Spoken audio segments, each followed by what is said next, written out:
पहले ही सूचित किया गया है कि माननीय वित्त मंत्री जी के बजट भाषण की प्रतियां आपको हार्ड कॉपी के रूप में उपलब्ध कराई जाएगी। अतः बजट प्रस्तुत हो जाने के पश्चात माननीय सदस्य बजट भाषण की प्रति प्रकाशन काउंटर से प्राप्त कर सकते हैं। आपको ये भी सूचित किया जाता है कि माननीय मंत्री द्वारा बजट प्रस्तुत किए जाने के पश्चात उसे मेंबर पोर्टल पर भी उपलब्ध करा दिया जाएगा। माननीय वित्त मंत्री जी।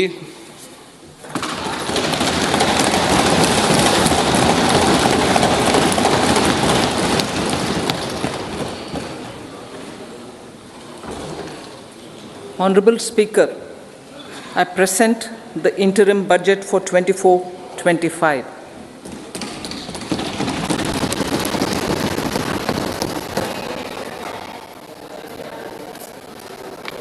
The Indian economy has witnessed profound positive transformation in the last 10 years.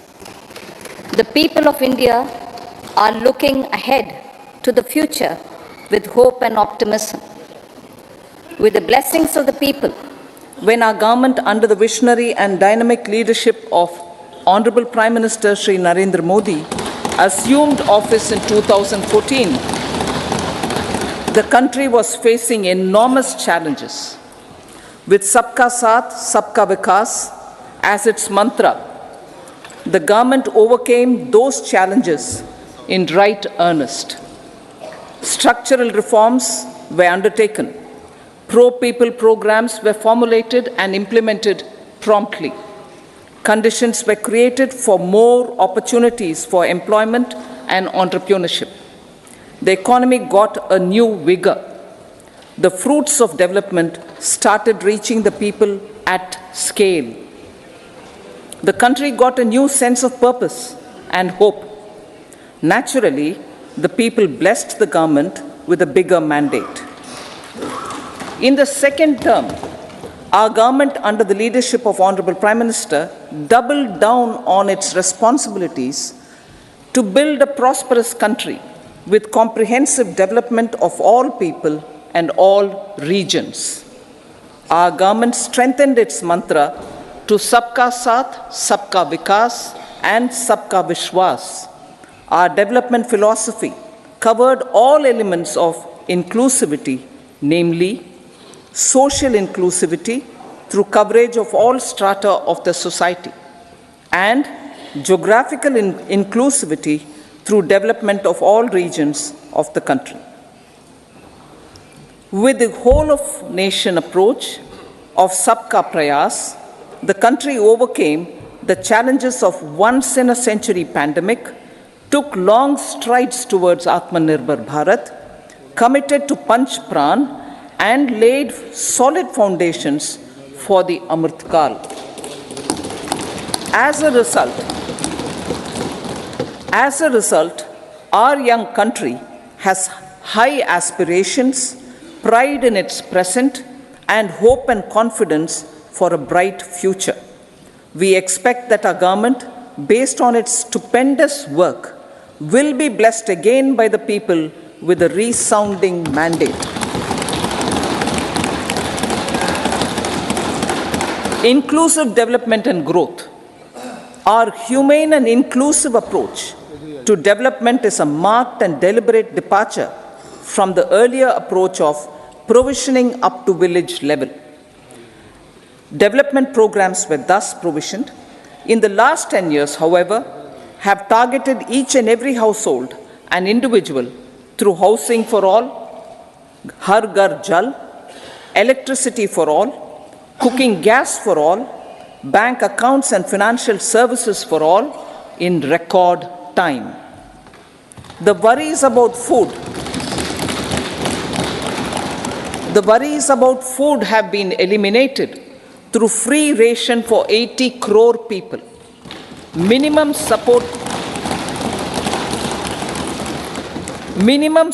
prices for the produce of Annadata are periodically increased appropriately.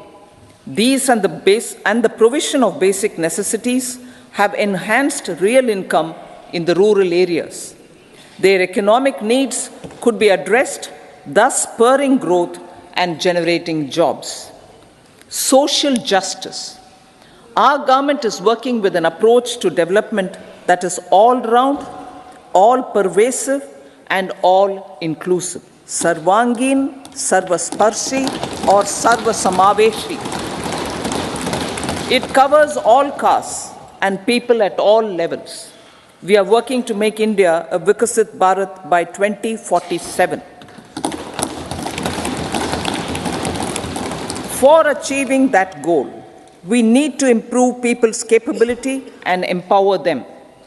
Previously, social justice was mostly a political slogan. For our government, social justice is an effective and necessary governance model. The saturation approach of covering all eligible people is the true and comprehensive achievement of social justice. This is secularism in action, reduces corruption, and prevents nepotism, prevents Bhai Bhatijawad. There is transparency and assurance that benefits are delivered to all eligible people. The resources are distributed fairly. All, regardless of their social standing, get access to opportunities. We are addressing systemic inequalities that had plagued our society. We focus on outcomes and not on outlays so that the social economic transformation is achieved. As our Prime Minister firmly believes, we need to focus on 4 major castes. They are Garib, Mahilaye, Yuva, and Annadata. Their needs, their aspirations, and their welfare are our highest priority. The country progresses when they progress.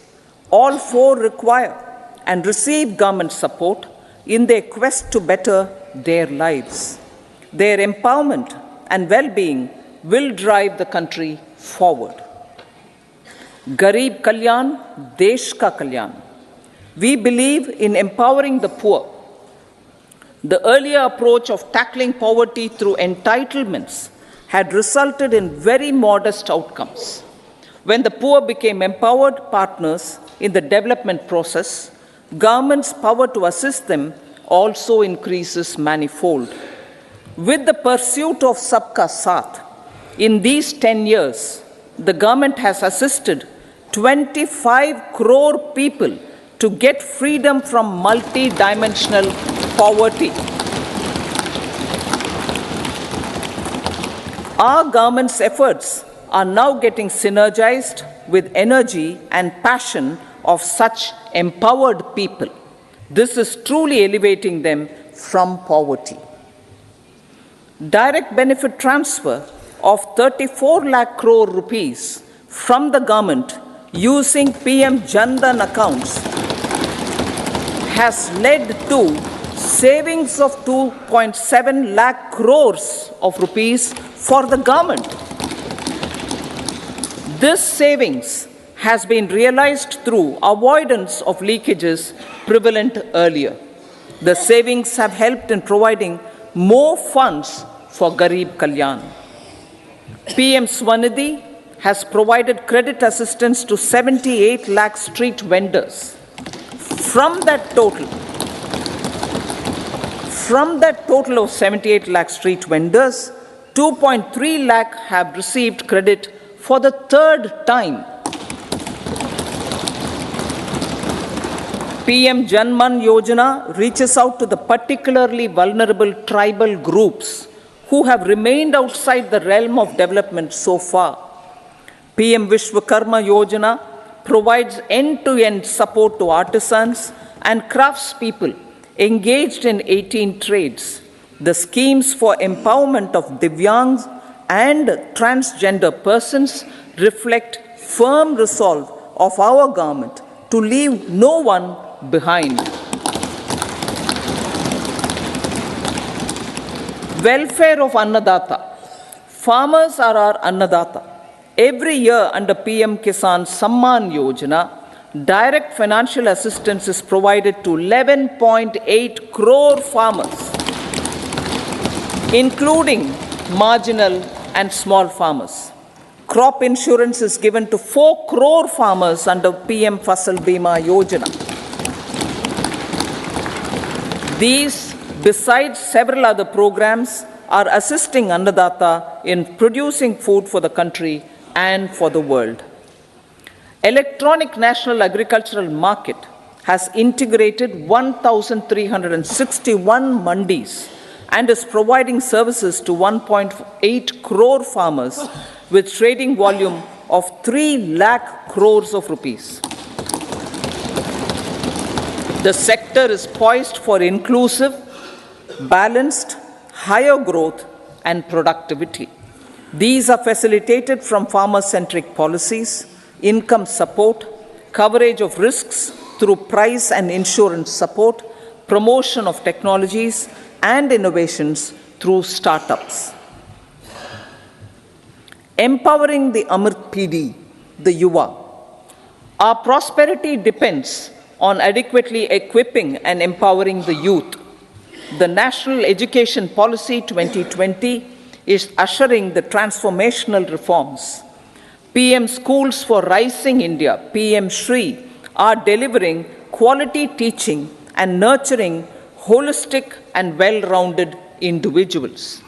The Skill India mission has trained 1.4 crore youth,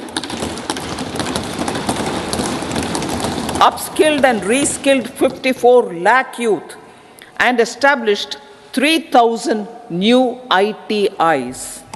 A large number of institutions of higher learning, namely 7 IITs, 16 triple ITs, 7 IIMs, 15 AIMS, and 390 universities have been set up. PM Mudra Yojana has sanctioned 43 crore loans aggregating to 22.5 lakh crores of rupees for entrepreneurial aspirations of our youth. Besides that, Fund of Funds, Startup India, and Startup Credit Guarantee schemes are assisting our youth. They are also becoming Rozgar Data. The country is proud of our youth scaling new heights in sports. The highest ever medal tally in Asian Games and Asian Para Games in 2023 reflects a high confidence level.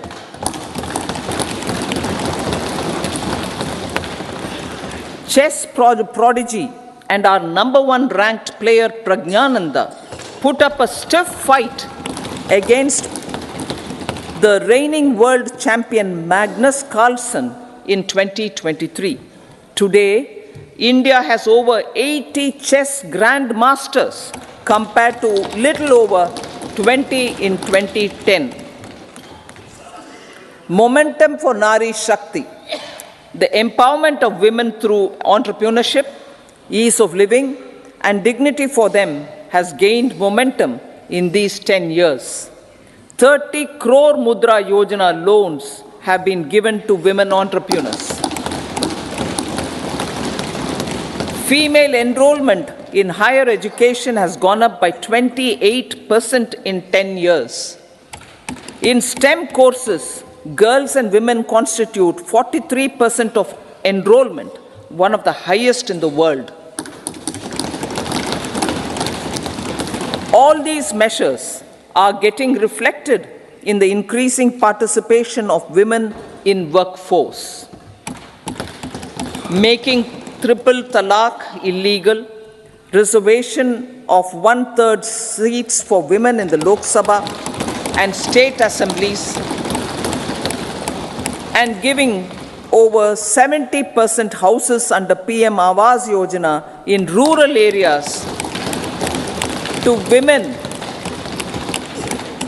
and giving over 70% houses under PM Awas Yojana in rural areas to women as sole or joint owners have enhanced their dignity. exemplary track record of governance, development, and performance. Besides delivering on high growth in terms of gross domestic product, the government is equally focused on a more comprehensive GDP, that is, governance, development, and performance. Our government has provided transparent, accountable, people-centric, and prompt, trust-based administration with citizen-first and minimum government, maximum governance approach. The impact of all-round development is discernible in all sectors. There is macroeconomic stability, including in the external sector. Investments are robust. The economy is doing well. People are living better and earning better, with even greater aspirations for future. Average real income of the people has increased by 50%. Inflation is moderate. People are getting empowered, equipped, and enabled to pursue their aspirations. There is effective and timely delivery of programs and of large projects. Economic management. The multi-pronged economic management over the past 10 years has complemented people-centric, inclusive development. Following are some of the major elements. 1. All forms of infrastructure, physical, digital, or social, are being built in record time.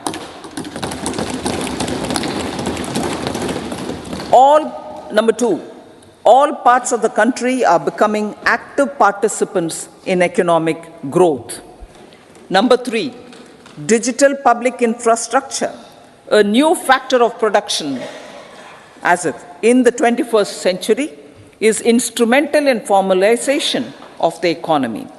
Number 4, goods and services tax has enabled one nation, one market, one tax. Tax reforms have led to deepening and widening of tax base. Number 5, strengthening of the financial sector has helped in making savings, credit, and investments more efficient. Number 6, GIFT, IFSC, and the Unified Regulatory Authority, IFSCA, are creating a robust gateway for global capital and financial services for the economy. Number 7, proactive inflation management has helped keep inflation within the policy band. Now, the global context, Honorable Speaker, sir. Geopolitically, global affairs are becoming more complex and challenging with wars and conflicts. Globalization is being redefined with reshoring and friendshoring, disruption and fragmentation of supply chains, and competition for critical minerals and technologies. A new world order is emerging after the COVID pandemic. India assumed the G20 presidency during very difficult times for the world. The global economy was going through high inflation, high interest rates, low growth, very high public debt, low trade growth, and climate changes. The pandemic has led to a crisis of food, fertilizer, fuel, and finances for the world, while India successfully navigated its way. The country showed the way forward and built consensus on solutions for those global problems. The recently announced India-Middle East-Europe economic corridor is a strategic and economic game changer for India and others. In the words of Honorable Prime Minister, the corridor, and I quote, will become the basis of world trade for hundreds of years to come, and history will remember that this corridor was initiated on Indian soil, unquote.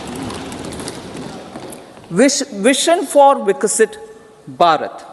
Our vision for Vikasit Bharat is that of prosperous Bharat in harmony with nature, with modern infrastructure, and providing opportunities for all citizens and all regions to reach their potential.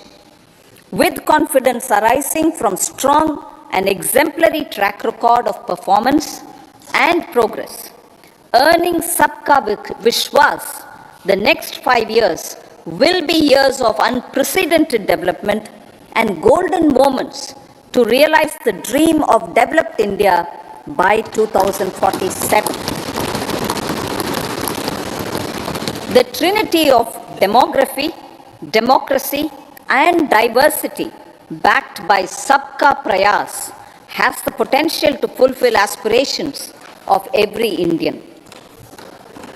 As Honorable Prime Minister in his Independence Day address to the nation mentioned, I quote, "There is no dearth of opportunities, as many opportunities as we want. The country is capable of creating more opportunities. Sky is the limit," unquote. Strategy for Amrit Kal. Our government will adopt economic policies that foster and sustain growth, facilitate inclusive and sustainable development, improve productivity, create opportunities for all, help them enhance their capabilities, and contribute to generation of resources to power investments and fulfill aspirations. Guided by the principle, reform, perform, and transform, the government will take up next generation reforms and build consensus with the states and stakeholders for effective implementation. It is an important policy priority for our government to ensure timely and adequate finances, relevant technologies, and appropriate training for the micro, small, and medium enterprises, MSMEs, to grow and also compete globally. Orienting the regulatory environment to facilitate their growth will be an important element of this policy mix. Aligning with the Panchamrit goals, our government will facilitate sustaining high and more resource-efficient economic growth. This will work towards energy security in terms of availability, accessibility, and affordability. For meeting the investment needs, our government will prepare the financial sector in terms of size, capacity, skills, and regulatory framework. Aspirational Districts Program. Our government stands ready to assist the states in faster development of aspirational districts and blocks, including generation of ample economic opportunities. Development of the East. Our government will pay utmost attention to make the eastern region and its people a powerful driver of India's growth.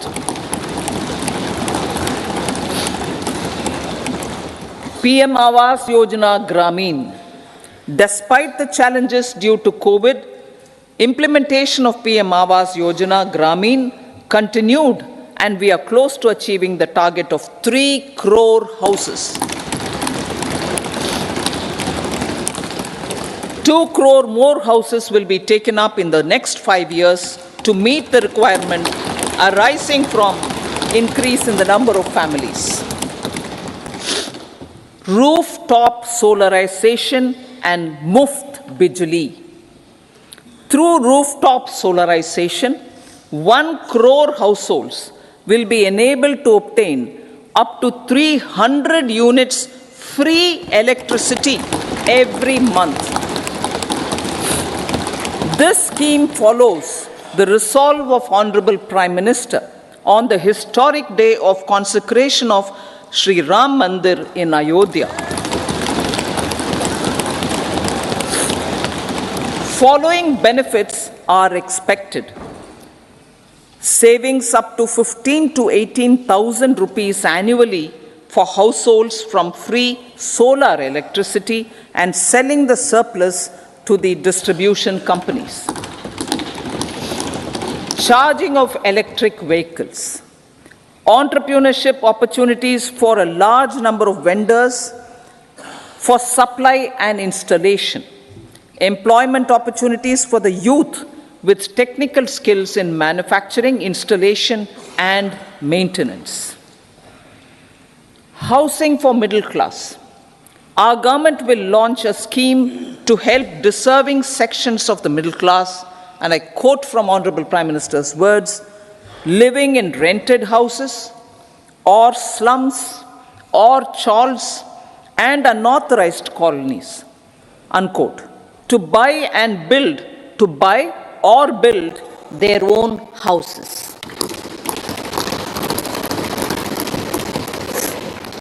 Medical colleges. Several youth are ambitious to get qualified as doctors. They aim to serve our people through improved healthcare services. Our government plans to set up more medical colleges by utilizing the existing hospital infrastructure under various departments. A committee for this purpose will be set up to examine the issues and make relevant recommendations. Cervical cancer vaccination. Our government will encourage vaccination for girls in the age group of 9 to 14 years for prevention of cervical cancer. Maternal and child health care. Various schemes for maternal and child care will be brought under one comprehensive program for synergy in implementation. Upgradation of Anganwadi centers under Saksham Anganwadi and Poshan 2.0 will be expedited for improved nutrition delivery, early childhood care and development. The newly designed U-Win platform for managing immunization and intensified efforts of Mission Indradhanush will be rolled out expeditiously throughout the country. Ayushman Bharat. Healthcare cover under Ayushman Bharat scheme will be extended to all ASHA workers, to all Anganwadi workers and helpers. Agriculture and food processing. The efforts of value addition in agriculture sector and boosting farmers' incomes will be stepped up. Pradhan Mantri Kisan Sampada Yojana has benefited 38 lakh farmers and generated 10 lakh employment. Pradhan Mantri Formalization of Micro Food Processing Enterprises Yojana has assisted 2.4 lakh SHGs and 60,000 individuals with credit linkages. Other schemes are complementing the efforts for reducing post-harvest losses and improving productivity and incomes. For ensuring faster growth of the sector, our government will further promote private and public investment in post-harvest activities, including aggregation, modern storage, efficient supply chains, primary and secondary processing and marketing and branding. Nano DAP. After the successful adoption of nano urea, application of nano DAP on various crops will be expanded in all agroclimatic zones. Atmanirbhar Oil Seeds Abhiyan.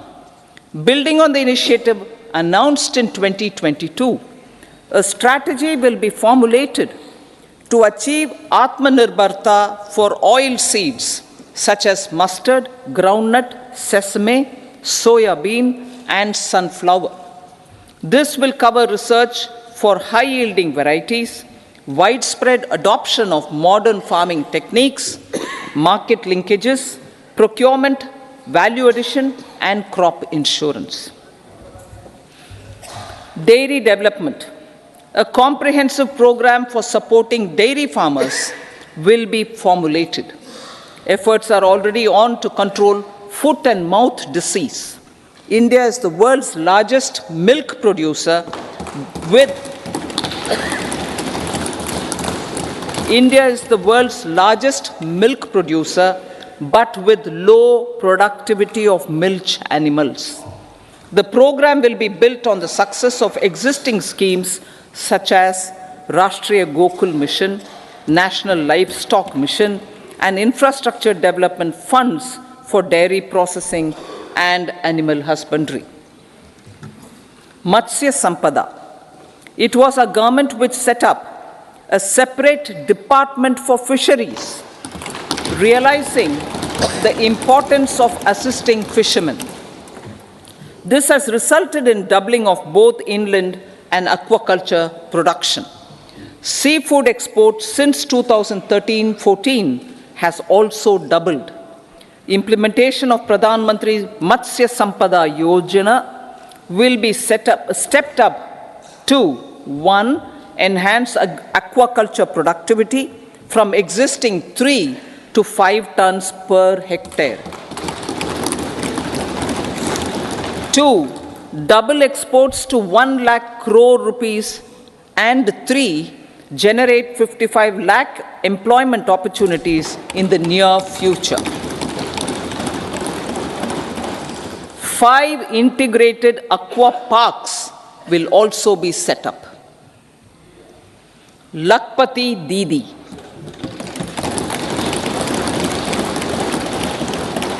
83 lakh SHGs. 83 lakh SHGs with 9 crore women are transforming rural socio-economic landscape with empowerment and self-reliance. Honorable Speaker said, their success has assisted nearly 1 crore women to become Lakpati Didi already. They are an inspiration to others. Their achievements will be recognized through honoring them. Buoyed by the success, it has been decided to enhance the target for Lakpati Didi from 2 crores to 3 crores.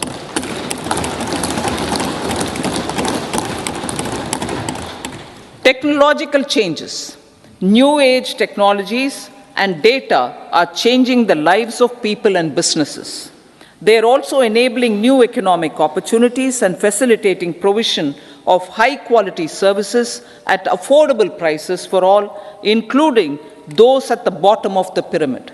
Opportunities for India at the global level are expanding. India is showing solutions through innovation and entrepreneurship of its people. Research and innovation for catalyzing growth, employment, and development. Prime Minister Shastri, Prime Minister Lal Bahadur Shastri gave the slogan of Jai Jawan, Jai Kisan. Prime Minister Vajpayee, Atal Bihari Vajpayee ji, made that Jai Jawan, Jai Kisan, Jai Vigyan. Prime Minister Modi has furthered that to Jai Jawan, Jai Kisan, Jai Vigyan, and Jai Anusandhan, as innovation is the foundation of development. For our tech-savvy youth, this will be a golden era. A corpus of 1 lakh crore rupees will be established with 50-year interest-free loan provided. The corpus will provide long-term financing or refinancing with long tenors and low and or nil. I repeat that sentence. The corpus will provide long-term financing or refinancing with long tenors and low or nil interest rates. This will encourage the private sector to scale up research and innovation significantly in sunrise domains. We need to have programs that combine the powers of our youth and technology. A new scheme will be launched for strengthening deep tech technologies for defense purposes and expediting Atmanirbharta. Infrastructure development. Building on the massive tripling of the capital expenditure outlay in the past 4 years, resulting in huge multiplier impact on economic growth and employment creation, the outlay for the next year is being increased by 11.1% to 11,111 crore rupees. This would be 3.4% of our GDP. Railways. 3 major railway corridor programs will be implemented. These are energy, mineral, and cement corridor. Number 2, port connectivity corridors. And number 3, high traffic density corridors. The projects have been identified under the PM Gati Shakti for enabling multimodal connectivity. They will improve logistics efficiency and reduce cost. The resultant decongestion of the high traffic corridors will also help in improving operations of passenger trains, resulting in safety and higher travel speed for passengers. Together with dedicated freight corridors, these 3 economic corridor programs will accelerate our GDP growth and reduce logistic costs.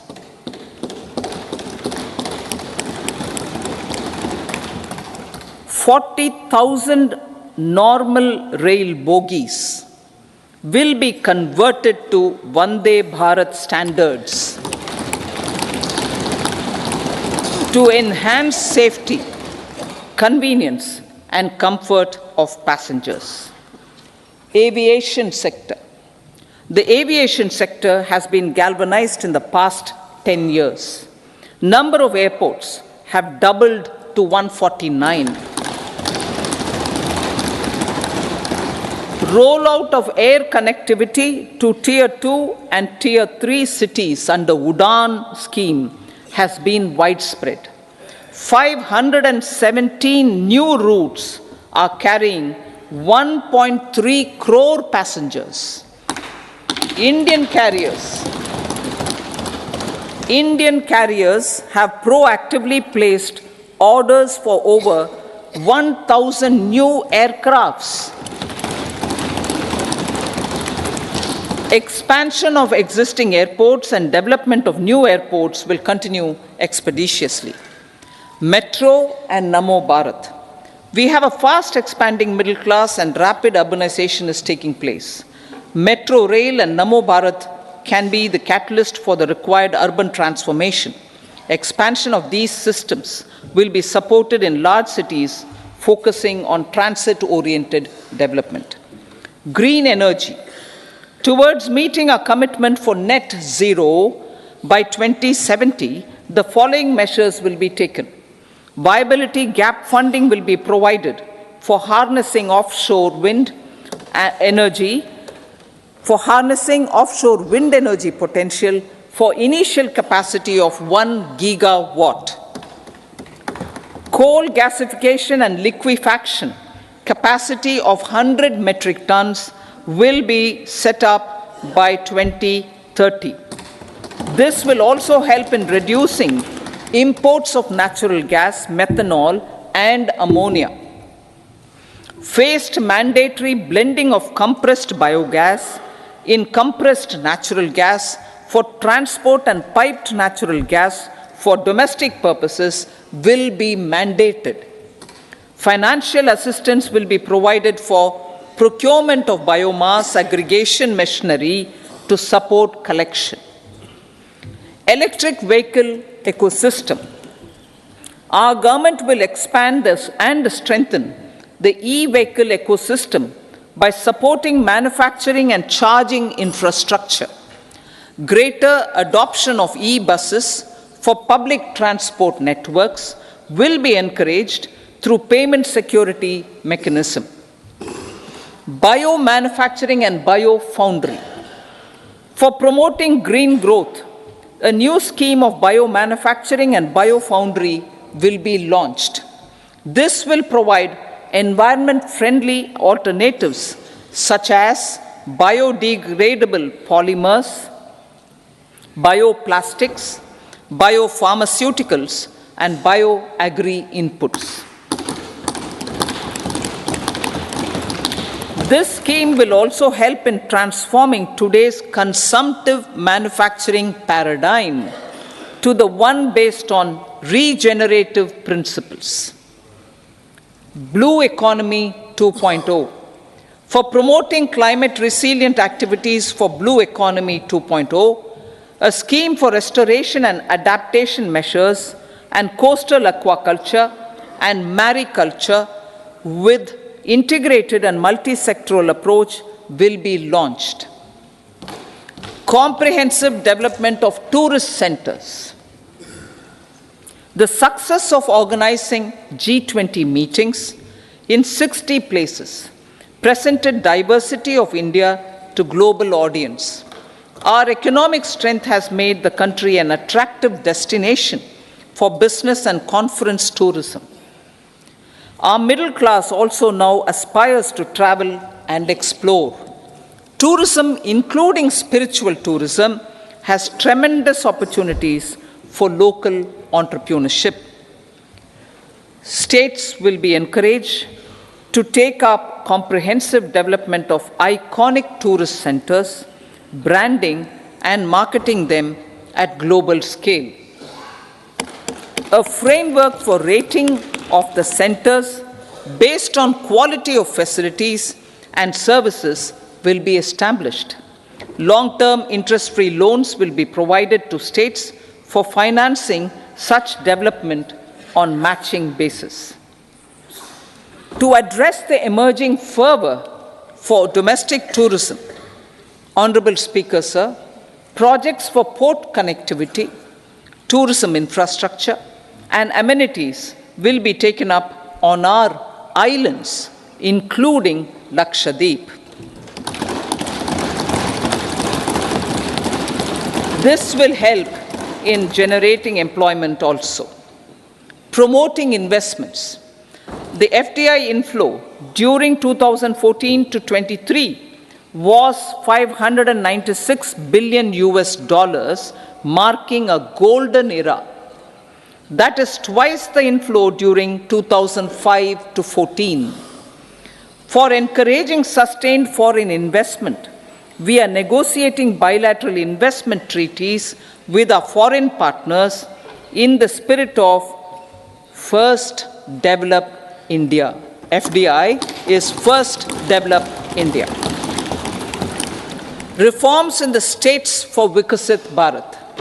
Many growth and development enabling reforms are needed in the states for realizing the vision of Vikasit Bharat.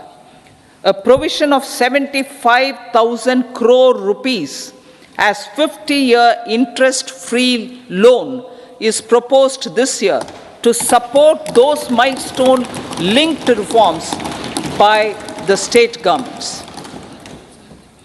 Societal changes. The government will form a high-powered committee for an extensive consideration of the challenges arising from fast population growth and demographic changes.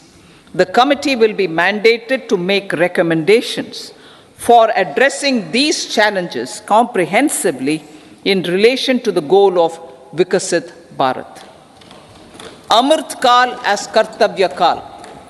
Our government stands committed to strengthening and expanding the economy with high growth and to create conditions for people to realize their aspirations. Honorable Prime Minister, in his Independence Day address to the nation in the 75th year of our Republic, said, and I quote, "We commit ourselves to national development with new inspirations, new consciousness, new resolutions as the country opens up immense possibilities and opportunities. It is our Kartavya Kal." Unquote.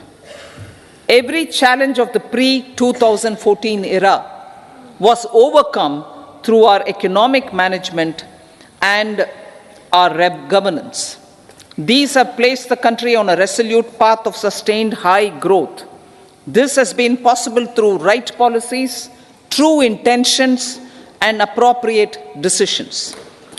In the full budget in July, Honorable Speaker, our government will present a detailed roadmap for our pursuit of Vikasit Bharat.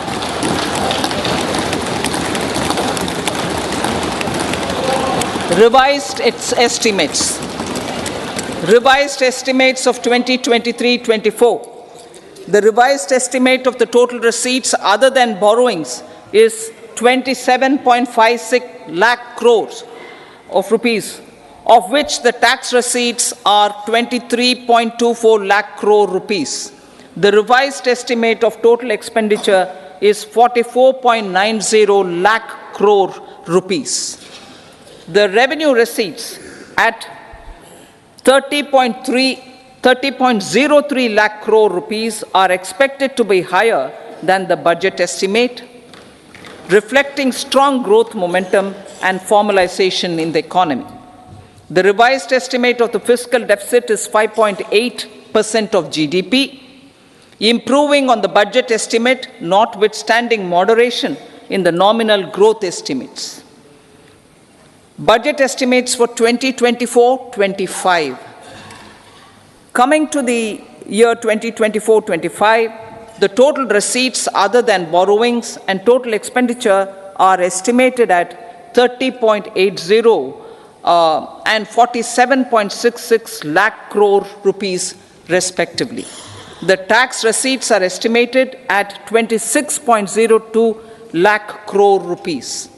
The scheme of 50-year interest-free loan for capital expenditure to states will be continued this year with an outlay of 1.3 lakh crore rupees. We continue on the path of fiscal consolidation, as announced in my budget speech of 2021-22, to reduce fiscal deficit below 4.5% by 25-26. The fiscal deficit in 2024-25 is estimated to be 5.1% of GDP, adhering to that path. So the gross and net market borrowings through dated securities during 24-25 are estimated at 14.13 lakh crore rupees and 11.75 lakh crore respectively. Both will be less than that in 23-24. Now that the private investments are happening at scale, the lower borrowings by the central government will facilitate larger availability of credit for the private sector. Vote on account. I'll be seeking vote on account approval of the Parliament through the appropriation bill for a part of the financial year 2024-25. I will now move to Part B. Honorable Speaker, sir, over the last 10 years, the direct tax collections have more than trebled and the return filers swelled 2.4 times. I would like to assure the taxpayers that their contributions have been used wisely for the development of the country and welfare of its people. I appreciate the taxpayers for their continued support. The government has reduced and rationalized tax rates. Under the new tax scheme, there is now no tax liability for taxpayers with income up to 7 lakh rupees, up from 2.2 lakh rupees in the financial year 2013-14. The threshold for presumptive taxation for retail businesses was increased from 2 crores to 3 crores. Similarly, the threshold for professionals eligible for presumptive taxation was increased from 50 lakh rupees to 75 lakh rupees. Also, corporate tax rate was decreased from 30% to 22% for existing domestic companies and to 15% for certain new manufacturing companies. Honorable Speaker, sir, in the last 5 years, our focus has been to improve taxpayer services. The age-old jurisdiction-based assessment system was transformed with the introduction of faceless assessment and appeal, thereby imparting greater efficiency, transparency, and accountability. Introduction of updated income tax returns, a new Form 26AS, and pre-filling of tax returns have made filing of tax returns simpler and easier. Average processing time of returns has been reduced from 93 days in the year 2013-14 to a mere 10 days this year, thereby making refunds faster. Indirect taxation. By unifying the highly fragmented indirect tax regime in India, the GST has reduced the compliance burden on trade and industry. The industry has acknowledged the benefits of GST. According to a recent survey conducted by a leading consulting firm, 94% of industry leaders view the transition to GST as largely positive. According to 80% of the respondents, it has led to supply chain optimization, as elimination of tax arbitrage and octroi has resulted in disbanding of checkposts at the state and city boundaries. At the same time, tax base of GST more than doubled, and the average monthly gross GST collection has almost doubled to 1.66 lakh crores this year. States too have benefited. States' SGST revenue, including compensation released to states in the post-GST period of 2017-18 to 2022-23, has achieved a buoyancy of 1.22. In contrast, the tax buoyancy of state revenues from subsumed taxes in the pre-GST four-year period of 2012-13 to 2015-16 was a mere 0.72. The biggest beneficiaries are consumers, as reduction in logistic cost and taxes have brought down prices of most goods and services. We have taken a number of steps in customs to facilitate international trade. As a result, the import release time declined by 47% to 71 hours at inland container depots, by 28% to 44 hours at air cargo complexes, and by 27% to 85 hours at seaports over the last 4 years since 2019, when the national time release studies were first started. Tax proposals. As for tax proposals, in keeping with the convention, I do not propose to make any changes relating to taxation and propose to retain the same tax rates for direct and indirect taxes, including import duties. However, certain tax benefits to startups and investments made by sovereign wealth or pension funds, as also tax exemption on certain income of some IFSC units, are expiring on 31/3/2024. To provide continuity in taxation, I propose to extend the date to 31/3/2025.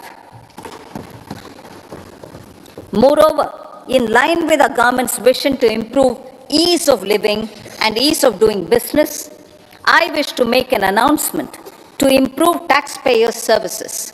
There are a large number of petty, non-verified, non-reconciled, or disputed direct tax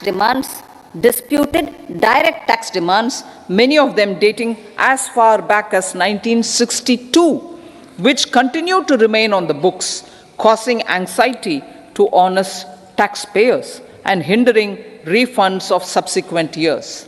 Honorable Speaker, sir, I propose to withdraw such outstanding direct tax demands up to 25,000 rupees pertaining to the period up to financial year 2009-10 and up to 10,000 rupees for financial years 2010-11 to 2014-15.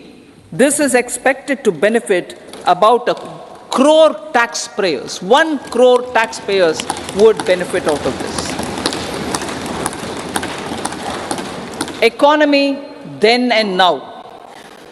In 2014, when our government assumed the reins, the responsibility to mend the economy Step by step, and to put the governance systems in order was enormous. The need of the hour was to give hope to the people, to attract investments, and to build support for the much needed reforms. The government did that successfully, following a strong belief of nation first. The crisis of those years has been overcome, and the economy has been put firmly on a high, sustainable growth path with all-round development. It is now appropriate to look at where we were then. I repeat, it is now appropriate to look at where we were then till 2014 and where we are now, only for the purpose of drawing lessons from the mismanagement of those years. The government will lay a white paper on table of the House.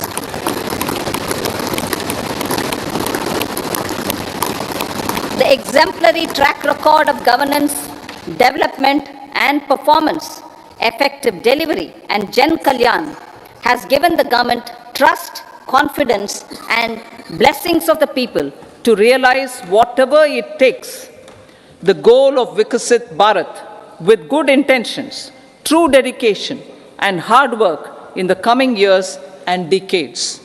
With this, Honorable Speaker, I commend the interim budget to this august House. Jai Hind.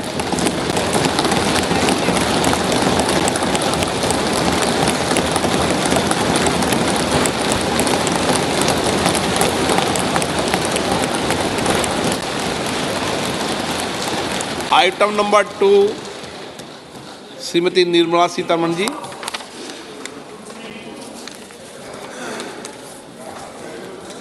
So, with your permission, I rise to lay on the table the following statements under Section 3(1) of the Fiscal Responsibility and Budget Management Act 2003, Medium-Term Fiscal Policy cum Fiscal Policy Strategy Statement and Macroeconomic Framework Statement. Item number 3 Shrimati Nirmala Sitharaman ji. Sir, with your permission, I rise to move for leave to introduce the Finance Bill 2024. प्रश्न ये है कि विधेयक को पुनर्स्थापित करने की अनुमति प्रदान की जाए।